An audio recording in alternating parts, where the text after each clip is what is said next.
think about your comping as if you have to solo over it. I think that's the best way to evaluate how you're doing. And there are 3 things that you definitely want to get right if you want to be good at comping. Because you want to be a part of the music. You don't want to be somebody who's just playing jazz chords while the music is happening. My name is Jens Larsen. Learn jazz, make music. In this video, I'm going to cover 3 aspects of comping that I think are really important and that you definitely want to be aware of if you're trying to improve the way that you accompany others. I'm also going to give you some suggestions on how you can work on this if you're practicing by yourself or if you're playing in a band.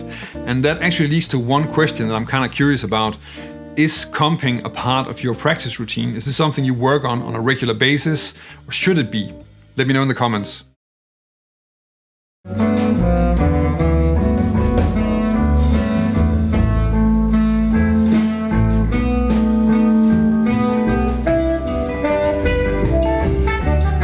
Comping is there to sit under and support somebody else who's playing the theme or an improvisation. And what you need to play really depends on who is soloing and what kind of music you're playing. So sometimes it's your job to be really clear about where we are and just lay down where the song is and what is happening. And other times it's actually your job to really create more tension and more energy by being more vague or maybe even a little bit misleading. So when you're comping, you're communicating with the rest of the rhythm section, the soloist and the audience. A few things that you should be able to do when it comes to playing chords and that you can easily practice is 1, don't be afraid of the one. Don't be afraid of keeping it simple and clear. Very often that's what serves the music the best. And if you first keep it simple, then it's easier for the soloist to take it places where you can go along with him or her, and in that way go into places that are more open or more adventurous. Don't be afraid of repetition. So repeating riffs and patterns is something that's really useful when it comes to comping because it ties everything together and it makes it a lot easier for you to log in with the rhythm section. It's also a little bit easier for the soloist if what you're playing is a little bit predictable to play off of that.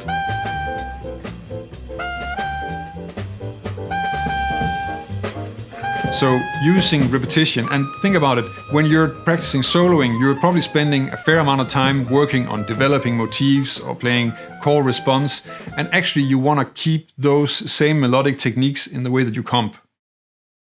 I do know a few albums where especially piano players are way too busy and getting in the way of the soloist.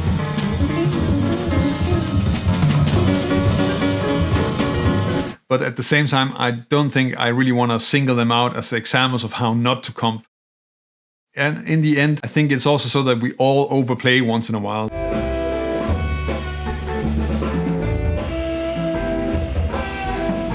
That's just a natural side effect of being passionate about and inspired by the music that we're playing. Don't get in the way is of course about not getting in the way of the soloist, but it's also about not getting in the way of the rest of the rhythm section. So if you're, for instance, playing in a quartet with a horn player and you're comping the horn, then make sure that you're not getting in the way or playing conflicting ideas with the drummer. If you want to practice this, then I would suggest you try to comp along with records. So for instance, try to comp Charlie Parker playing a solo on Now's the Time or Billy's Bounce, or maybe try to play along with Jim Hall and Ron Carter. And what you want to do is you want to listen to what the soloist is playing.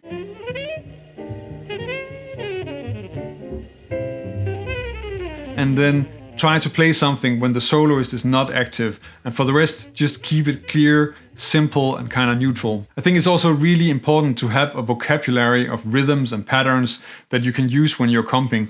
And a good place to check that out if it comes to more mainstream jazz is Wynton Kelly and Jimmy Cobb behind Miles Davis. They really log in well together, have a lot of great ideas together, especially if you check out something like the live versions of So What. Another great source of inspiration and somebody to learn from when it comes to comping is another Miles Davis sideman, that is Herbie Hancock. If you listen to Herbie playing behind Wayne Shorter on 502 Blues, then you can hear that he's really busy. He's actually playing really a lot, but he's not getting in the way of Wayne's solo, and he manages to really do something that fits with what Wayne is playing. And this is something that you also want to develop your ability to really understand what is asked of the background from the soloist, what fits with this soloist, and what do I need to play. Herbie Hancock is a great source of inspiration for this. And this is the final thing that you want to ask yourself.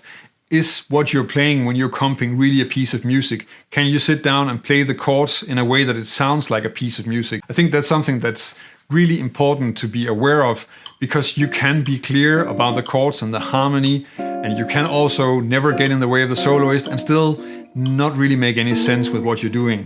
So you probably also want to just try and come for yourself and then play with a metronome on 2 and 4 and listen to whether that actually sounds like a piece of music, like a musical statement. I would imagine that if I'm only listening to Herbie Hancock playing behind Wayne Shorter on 502 Blues, then it still sounds great to me. It's still gonna make sense to me as a piece of music, even without the soloist.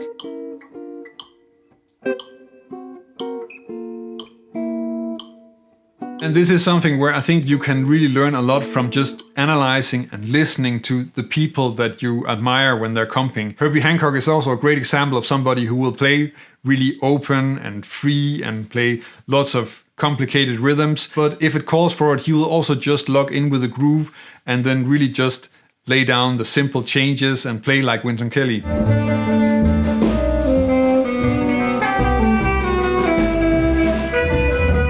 This brings me back to what I asked in the beginning of this video, because how do you work on comping? How do you practice this? Are you trying to keep up with Charlie Parker and Wayne Shorter, or are you just playing chords with a metronome? How do you work on this? Is there a great exercise that you would suggest others that they check out? And one thing that I definitely think you want to check out if you want to improve your own playing and you're trying to teach yourself or get more out of the lessons that you're having, is that you record yourself while you're playing. This can tell you so much about how you actually sound. And I have a video where I'm talking about how to do this, how to work with it, and also how to think about it so you don't get depressed. And you can check that out here.